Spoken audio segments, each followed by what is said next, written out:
Hello, ez itt az Orbán család ismeretlen leágazásainak politikai és gazdasági összefonódásait ismertető videósorozatunk második része. A múlt héten mutattuk be az első részt, ha kimaradt volna neked, akkor a leírásban elérhető linken keresztül pótolhatod. Most, a második részben a First Lady, Lévai Anikó, illetve Orbánnal közös gyerekeik közéleti pályafutását és hát bizony megtorlasodását fogjuk majd bemutatni. Ha eddig még nem iratkoztál volna fel a csatornára, akkor ezt mindenképpen tedd meg. Ha van lehetőséged és tetszik a tartalom, akkor pedig szállj be a finanszírozásunkba a Patreon oldalukon keresztül. Ennek a linkje szintén megtalálható a leírásban. Én Gulyás Márton vagyok, ez itt pedig a Partizán Info. Kezdünk!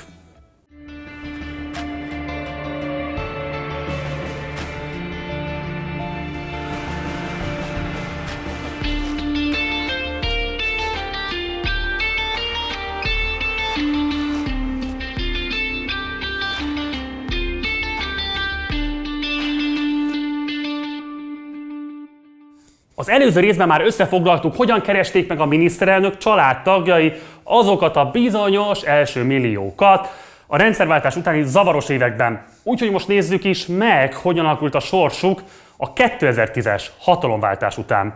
Az Orbán család első és második generációja 2009 és 2018 között csaknem 9 milliárd forint osztalékot szavazott meg magának a bányacégek közgyűlésein. Ahogy a mellettem lévő táblázat mutatja, leginkább a dolomit és a nehéz kő pörgött szépen.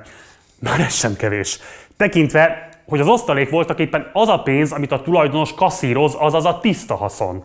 Az ingatlanokkal ugyanakkor kicsit bajban vagyunk, ennek később is lesz jelentősége egyébként, hiszen a földhivatal adatbázisa a tulajdonos neve alapján nem kereshető. Ami biztosan tudható, hogy tavaly óta Orbán győzőjé, korábban az ő cégé volt, a 60 pusztai egykori Habsburg majorság, ahol az a 4 hektáros tanya található, ahol ugye a népmesei hőssé vált nárcisz kutyát tartották nemrég, és nem tartják ma is, illetve amely fölé nemrégiben Hatházi Ákos független országgyűlési képviselő repült be, hogy bemutassa, micsoda építkezés zajlik. 2 kúria épület, illetve több ismeretlen célú föld alatti objektum készül egyebek mellett. A majorság sztoria több szempontból is tanulságos. Egyrészt emlékeztet bennünket, hogy a környék egykori uraságainak, a Habsburg uralkodóház tagjainak több 100 évre volt szükségük a gyűjtögetéshez. Ezzel szemben az Orbán klánnak elég volt egy szűk emberöltő. Talán még ennél is fontosabb, hogy az ingatlan remek apropót ad bevonni a családi körbe, legalább a megemlékezés szintjén a család választott ágát, Mészáros Lőrincéket. Ferenczy Krisztina Narancsbőr című könyvéből tudhatóak meg a részletek. Miután idősebb Orbán, vagyis cége, a CZG Kft. Megszerezte az ingatlant, nyomban bérlőt is talált hozzá a Mészáros és Mészáros Kft. Személyében. Mészárosék pedig egyből 10 évre előre kiperkálták a bérleti díjat, összesen 155 millió forintot, amiből a szerző arra következtetett, Mészáros kvázi megajándékozta az Orbán családot József Nádor főherceg egykori birtokával. Nem tűnik hihetetlen magyarázatnak. Ráadásul nem először fordult elő ilyen ügylet a 2 család között. Korábban a Magyar Narancs írta le például, hogyan vásárolt a Mészáros cége Felcsúti Bánya gödröt az Orbán családtól, bérbe is adva nekik 20 évre nyomban. A Habsburg valójában egy stróman. Lennék én Orbán Viktor strómanja, ez vicces egy kicsit.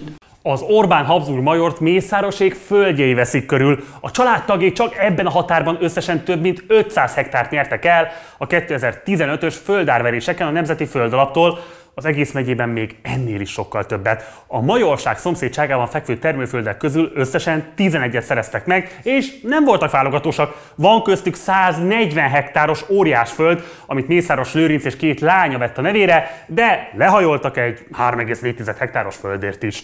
A területeket korábban Mészárosék családi cége, a Búzakalász 66 Kft. Bérelte az államtól.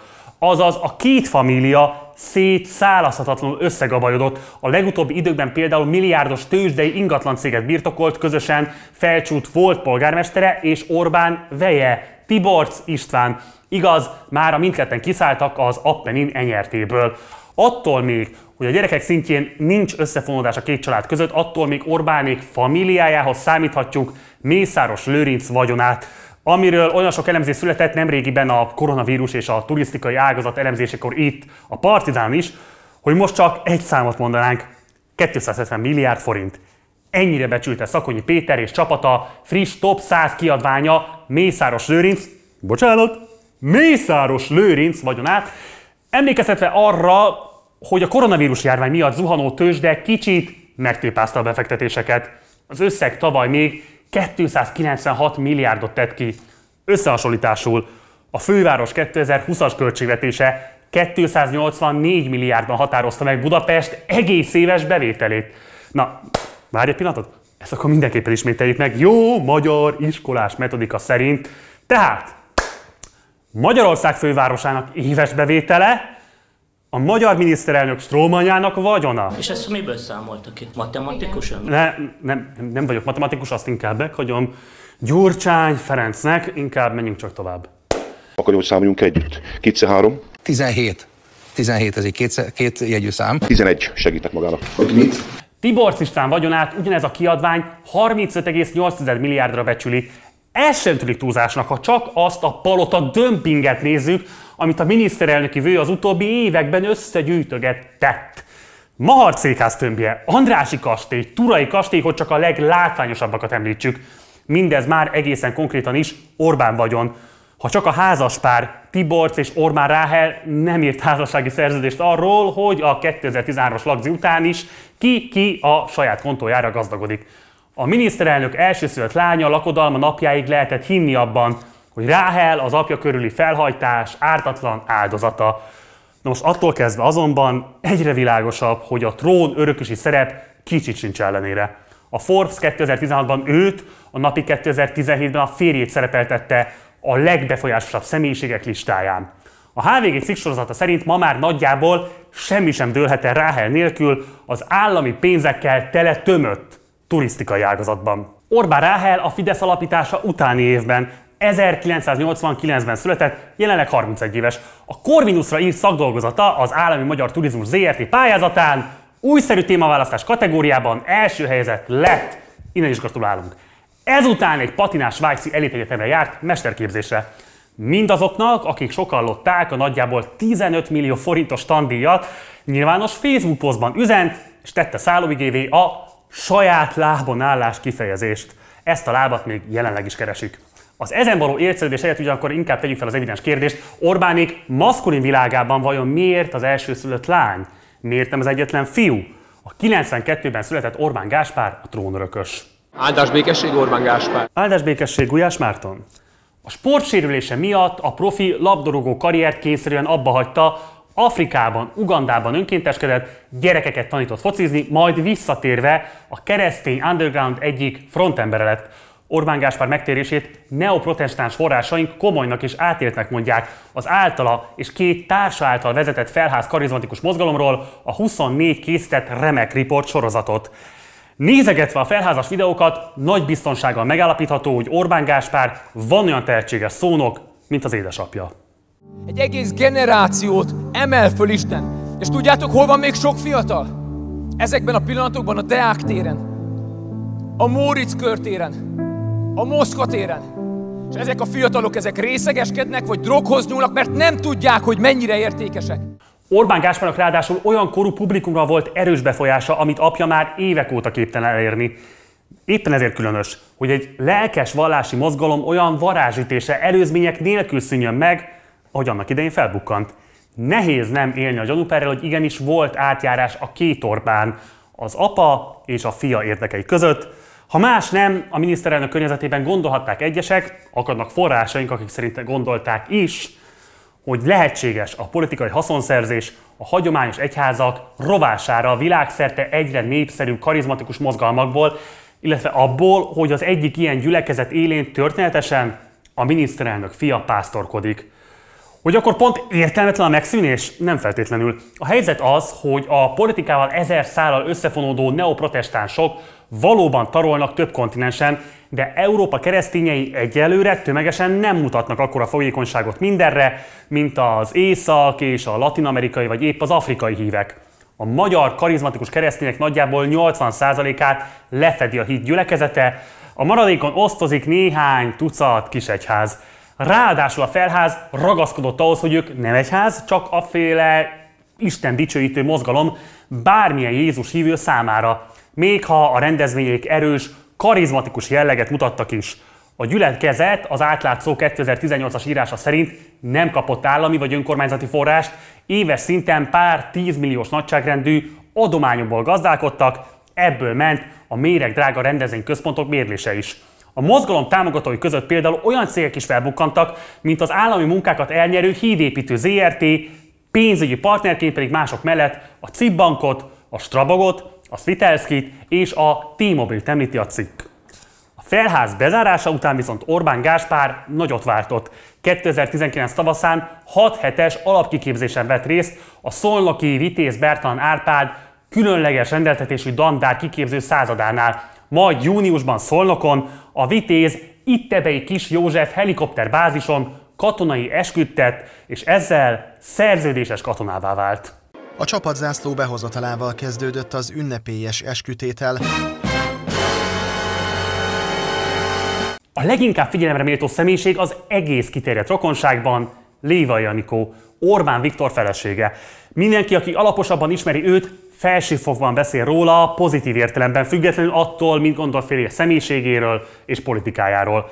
Kéri László politológus például semmiképpen nem lehet elvakult Orbánistának nevezni. A Bibó István szakkollégium alapítójaként nyilatkozott pünkösdi könyvében, és amit Lévairól mondott, már szerelmes szavak.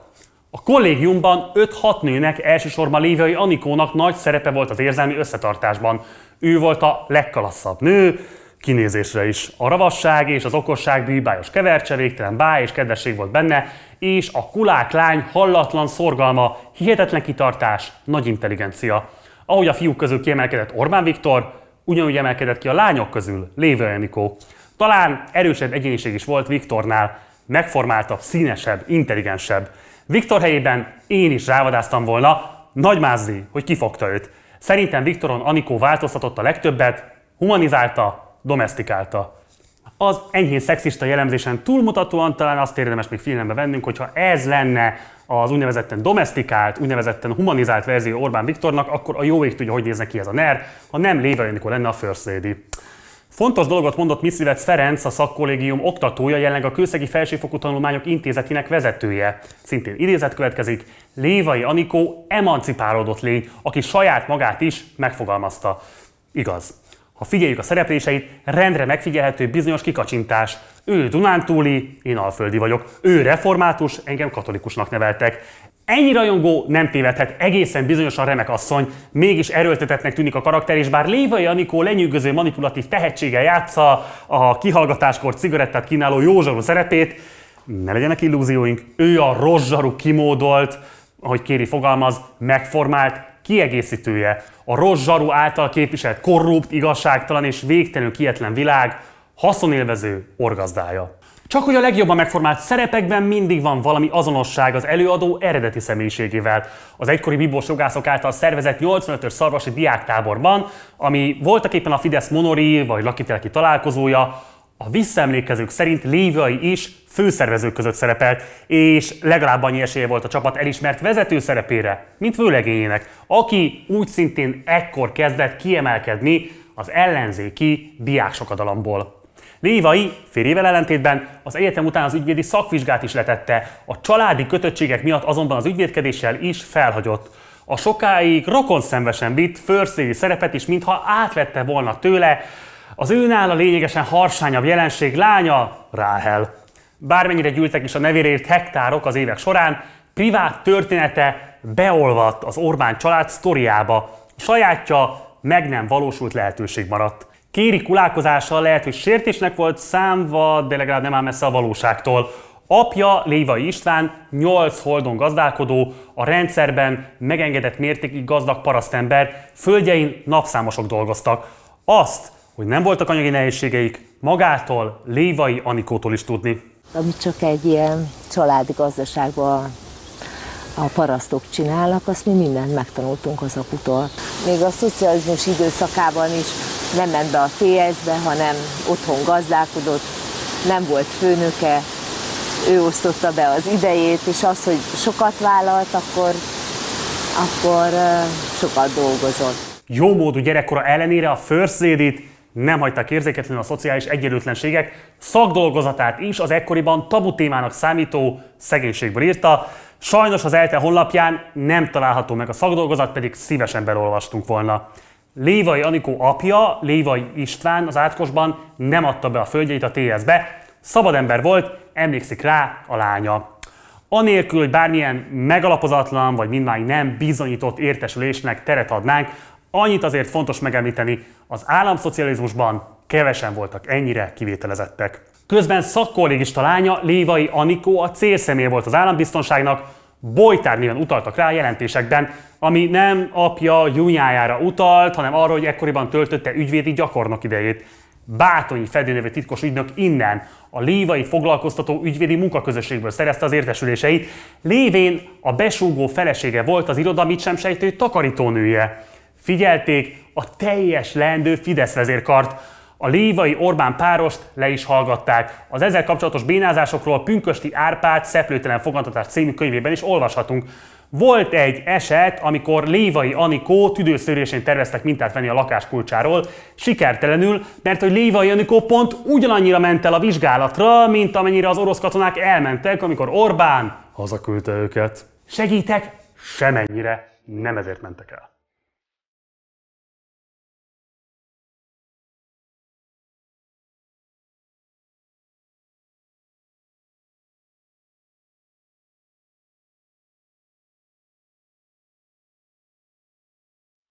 Ha nem tévesztjük szem elől 56 eszméit, olyan kormányt választhatunk magunknak, amely azonnali tárgyalásokat kezd az orosz csapatok kivonásának haladéktalan megkezdéséről.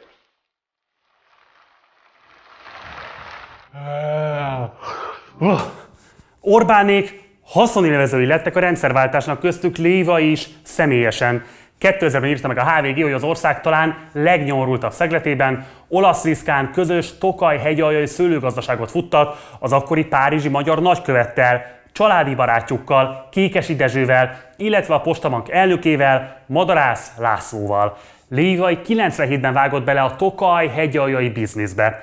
Kezdetnek 50 000 négyzetméternyi zártkertet vásárolt a helyi önkormányzattól, négyzetméterét 2 forintért, amit 30-szoros értéken 3 millió forintért próbált apportálni a Kft-be. Ez meghiúsult, a cég végül haszonbérletben művelhette Lévai földjeit, azokat is, amiket később szerzett. Lévai 2005-ig volt a Szárhegy Dűlő Sárazsadány Tokajhegy Alja Kft. Tagja. A cég jelenleg Kékesé, illetve az ő Patricius borházának az érdekeltsége, és veszteségesen gazdálkodik. Az és riport sorozatából derült ki a tokaji próbálkozás lényege, ami röviden így foglalható össze. 1. Lévai nagyon is Orbánnak frontol, nem mintha ennek lenne jogi jelentősége házastársi vagyonközösség esetén, politikai azonban van. A házastársak vagyonnyilatkozata nem kötelezően nyilvános. 2. A föld és céggyűjtögetés nem annyira a Lévai által felszgicseskedett földszeretet kiélését, sokkal inkább a közjavak becsatornázását szolgálta. Mindezt az és riportere Rajnai Attila Orbán Viktor szavaival igazolta. Az első kormányát vezető miniszterelnök maga is részt vett a Szárhegy Dűlő Sárazsadány Tokajhegy Alja Kft. Valami fajta céges rendezvényi 2001-ben. Azért a suta megfogalmazás, mert a Etilap elbukta a pert, amikor taggyűlésnek nevezte a messziről taggyűlésnek tűnő eseményt. A lényeget, a mondásokat nem perelték Orbánék. Ezen a nem taggyűlésen hangzott el a szállóigévé vált mondat, miszerint ne nyerjünk annyit, amennyit kértünk, nem mi kapjuk a legtöbbet. Szó esett az állami tulajdonú Tokaj kereskedőház lehiénázásáról is. Mi közvetlenül nem vehetünk meg semmit a kereskedőháztól, forgácsokat le lehet választani az észszerű vagyongazdálkodás keretében a kereskedőháztól. Azóta sokat múlt a prudencia, de akkor 2001. júniusában még adtak a látszatra. Később kiderült, az is Lévai messze nem csak Tokaj-hegy alján gyűjtögeti a földeket. 2010-ben már csaknem 100 hektár volt a miniszterelnök feleségének a nevén, a legtöbb bő 70 hektár férje szülőföldjén, Felcsúton. A Gyurcsányírában önként tették nyilvánossá Lévai vagyonbevallását, alig a független attól, hogy Dobrev Kláráé, Gyurcsány Ferenc feleségé is publikus lett. Az utolsó nyilatkozat 2010-ben volt látható, az akkori helyrajzi szám szerint megjelölt földek tulajdoni lapjai közül random megnéztünk párat, ott nincs változás. Lévai, a tulajdonosuk ma is, az ingatlanok tehermentesek. A Direkt 36 2016-os cikke szerint Lévai az első felcsúti földjeit 2001 őszén szerezte meg, méghozzá értéke alatt. Nem sokkal a földvásárlás után az országgyűlés az Orbán kormány előterjesztésére 2,7 milliárd forintot szavazott meg a Felcsút környéki települések vízrendezésére, ami nagyot dobott a környékbeli ingatlanok árán. Lévai felcsúti földjei a falu észak-nyugati végében találhatóak, közvetlenül az időközben kiépült futballbirodalom szomszédságában. Lévai földbirtoka, bár remekül mutatja a vagyonnyilatkozati szabályok teljes hiába valóságát, parlamenti vizsgálóbizottság témája is volt a Gyurcsány kormány idején, egyébként idősebb Orbán bányáival egyetemben. Voltak éppen az egész, akárcsak valamennyi vizsgálóbizottság, nem volt több politikai cirkusznál, különösen, hogy az akkor ellenzéki Fidesz rászervezett egy Gyurcsány vagyonosodás kutató ellenbizottságot. A Vadai Ágnes vezette Orbán vagyonbizottság jelentése adós maradt a jogi, netán büntető jogi, de még a politikai tanulságok levonásával is. Akadnak azért érdekes részletek a dokumentumban, például, hogy Lévai felcsúti földjeit a Herceghalmi Kísérleti Gazdaság vezérigazgatójától vette, jó árasítva, majd utóbb ugyanez a vezérigazgató kedvezményesen privatizálhatta az általa vezetett gazdaságot. Lévai Anikó remekül viszi a főrszői szerepet is, amennyiben, ha kell, nemes ügyek önkéntese a Nemzetközi Gyermekmentő Szolgálatban és az Ökumenikus Szeretetszolgálatban. Na most a Nemzetközi Gyermekmentő Szolgálat tipikus álcivil egylet, a fél gazdasági politikai elit gründolta annak idején, Kövér Lászlótól Demszky Gáboron át Csányi Sándorig ömlik is bele a közpénz. Utóbbinak az elnökéről, a Lévaival előszeretettel pózoló Lehel Lászlóról pedig kiderült, hogy filozófus néven a kádári titkosszolgálatoknak dolgozott. Úgy szintén politikus feleségnek való társasági élet a receptkönyvírás. A könyvesblokk szerzője szerint is bályosan és bölcsen összeszedett politikai bulvár propaganda Lévai szerzeménye. Mindemellett pedig a főrangú hölgyekkel haknézik. Lévai erdélyi főnemesi családból származó barátnőibe úgy szintén dől a magyar közpénz. Romániai, zaborai kastélyszállójuk alapítványa összesen közel 1 milliárd forintot kapott a Bethlen Gábor alaptól. Most mielőtt valaki nagyon nagy dologra gondolna ebbe a futballakadémiára, ezt, hogy mindenki értse, miről van szó, ez egy olyan szakközépiskola, amiben a futball a szakma. Tehát olyan gyerekek fognak kikerülni innen, akik a futballhoz jól értenek. És nem erről lenne szó, ha épp itt nem ragadnának meg egy remek propaganda lehetőséget. A miniszterelnök felesége ugyanis még hobbit is úgy választ, hogy azzal is a kormány nőképét súlykolja. Lévai Anikó ugyanis szerkesztőbizottsági elnöki posztot tölt be a Magyar Konyha nevű receptmagazinnál. Az egyetlen ember, akiben Orbán megbízik, a felesége, ez az egykori bibósok mondása. Volt időszak, amikor egészen bizonyos, hogy a jótékonykodásnál és a szakácskönyvírásnál szenzitívebb ügyekre is befolyással lehetett. 2001-ben először a HVG szúrta ki, hogy Lévai szülőföldjéről, Szolnokról kirajzott üzleti kör telepedett rá a gazdasági életre. A központi figura Nyerges Zsolt ügyvéd, aki sokáig Simicska Lajos barátjának tartott a politikai média, de mi inkább hisszük azt a forgatókönyvet, hogy Nyerges szerepe a kezdetektől inkább az ellenőrzés volt, semmint a segítségnyújtás. Azaz, Anikó embere nézhetett a körmére az ekkori egyes számú pártinzsonglőrnek. Miért mondjuk, hogy Nyerges Lévai Anikó embere volt? A jogász 1000 éves komája Ökrös Imre szolnoki vállalkozó, Lévai sógora például ezért. Nyergessel egy időben érkezett nyomban az ekkor állami Dunafer-Dunai Vasmű vezérigazgató helyettesének, Pomázi Csaba energetikai vállalkozó, ekkoriban számos fideszes önkormányzat távfőbeszállítója, jelenleg csődbüntet gyanúsítottja, akiről azt beszélik, rokonságban áll a Lévai famíliával. Az minden esetre biztos, hogy Lévai anyai nagyanyját Pomázi Margitnak hívták. Egyszerűen különösnek találom a sok véletlent. Ez Magyarország. Kicsi az ország, sok a rokon. Ökrös Imre említésével el is jutottunk a család szolnoki ágához, akikkel a dunántúliakhoz hasonlóan úgy szintén nem szűkmarkoskodtak az adófizetők. Ökrös párja, Lévai Gizella első házasságából származó 2 fia tehetséges, kezdő nerlovagnak tűnik. Szeghalmi Balázs a keleti nyitás fedő nevű csődhullám idején Magyarország izmiri kereskedelmi kirendeltségét vezette. Ennek a kirendeltségnek is, mint a térség többi kereskedőházának, tulajdonosa Ádám Polák török üzletember, Orbán Viktor jó barátja. Fivére Szeghalmi Ádám pedig 1000 szállal kötődik egy cégcsoporthoz, ami történetesen éppen a Magyar Nemzeti Kereskedőházzal üzletelt. A bizniszre a kereskedőház fizetett rá, fakturálnia kellett 3 milliárd forint tartozást. Lévai másik nővére, anyai féltestvére és családja nem része a nepotista hálózatnak. Sőt, olyan távoli rokon is akad, aki egészen más oldalon foglalt pozíciót. Lévai Anikó unokatestvére, anyai nagybátyja lánya, Cseh Gabriella éppenséggel az elmúlt 8 évben volt a Közrádió ügyvezetője, és 2010-ben távozott posztjáról a kormányváltást követő fejcserék idején. Úgyhogy biztos jó hangulatban telhetnek náluk a nagy családi találkozások, már ha vannak egyáltalán. Erről sajnos mi sem tudtunk meg többet. Nagyon köszi a figyelmet, ez volt az Orbán család ismeretlen ügyeit taglaló 2 részes videósorozatunknak a második és egyben befejező része. Ha bármilyen véleményed, kérdésed van az elhangzottakkal kapcsolatban, akkor itt a komment szekcióban várjuk a visszajelzésedet. Ne fukarkodj a like és dislike gombok használatával sem, mint ahogy mindenképpen iratkozz fel a csatornára is, ha még nem tetted volna. Ha tetszik a tartalom, akkor kérlek, hogy szállj be a finanszírozásunkba a Patreon oldalunkon keresztül. Az ide elvezető linkünket közvetlenül a leírásunkban találhatod meg. Kövess minket Facebookon, csatlakozz be a Facebook csoportunkba, a Partizán társalgóba is. Találkozunk a jövő héten, addig is, ciao.